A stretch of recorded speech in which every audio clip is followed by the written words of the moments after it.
Alright, this one ought to be fun. This movie is bloody awful. Hi, I'm Kennedy, and welcome to Best Picture.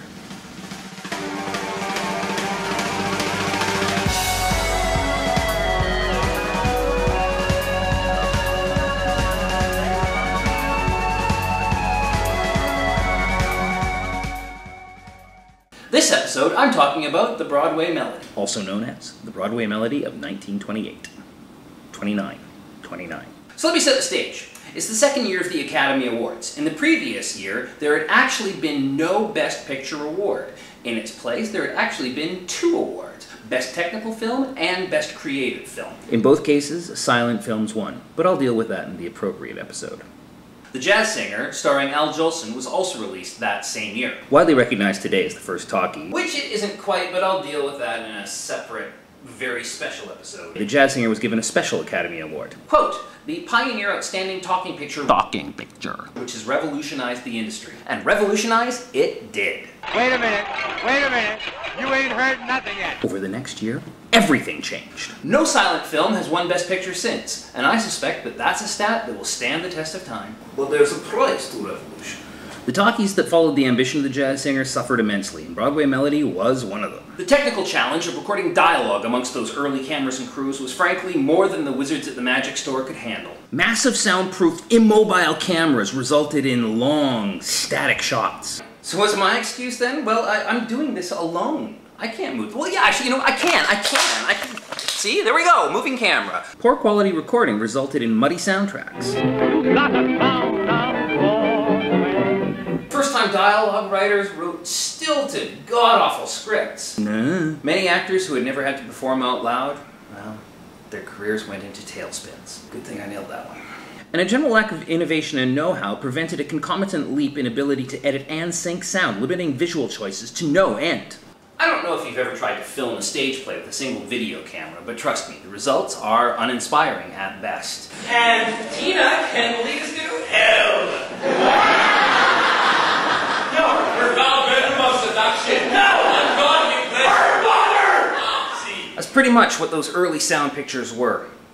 Filmed stage plays. Modern technology is quite literally decades ahead of anything that they had at their disposal in the inaugural year of big sound pictures. Sound pictures. It's an oxymoron. Sound pictures. Sound pictures. Sound pictures. Sound pictures. Sound pictures. Broadway Melody of 1928, not to be confused with Broadway Melody of 1936, Broadway Melody of 1938, or Broadway Melody of 1940 is considered to be Hollywood's first full sound picture. Why it took them 7 years to make a sequel and then made 3 in 5 years is beyond me. Though there was a silent version made, as many cinemas did not yet have sound equipment.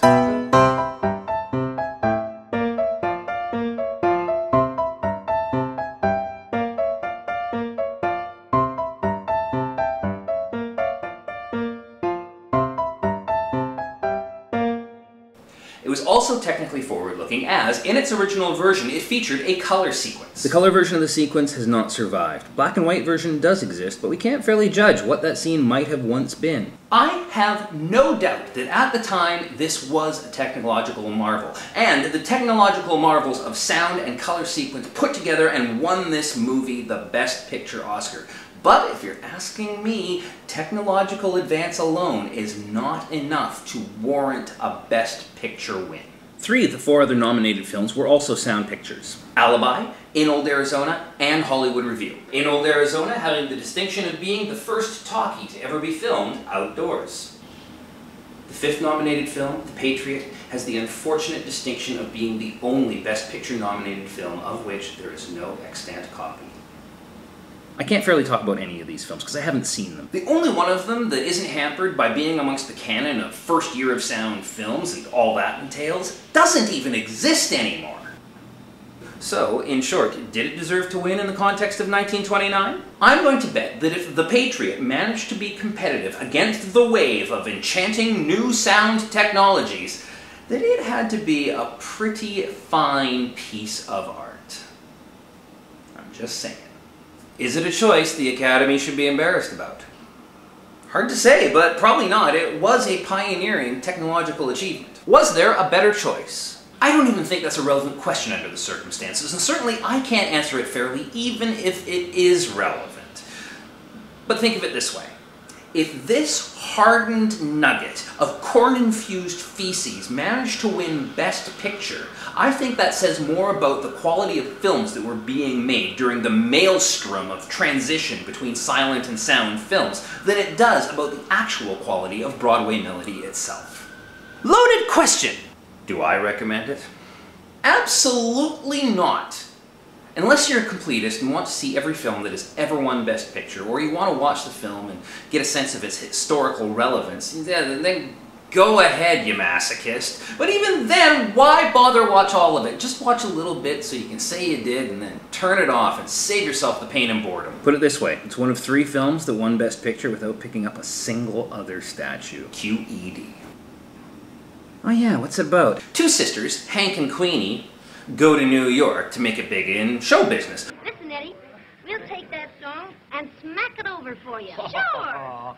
Blah, blah, blah, love triangle, blah, blah, stiff cliches, blah, blah, blah, tinny musical numbers, and then you wake up on the couch going, thank God that's over!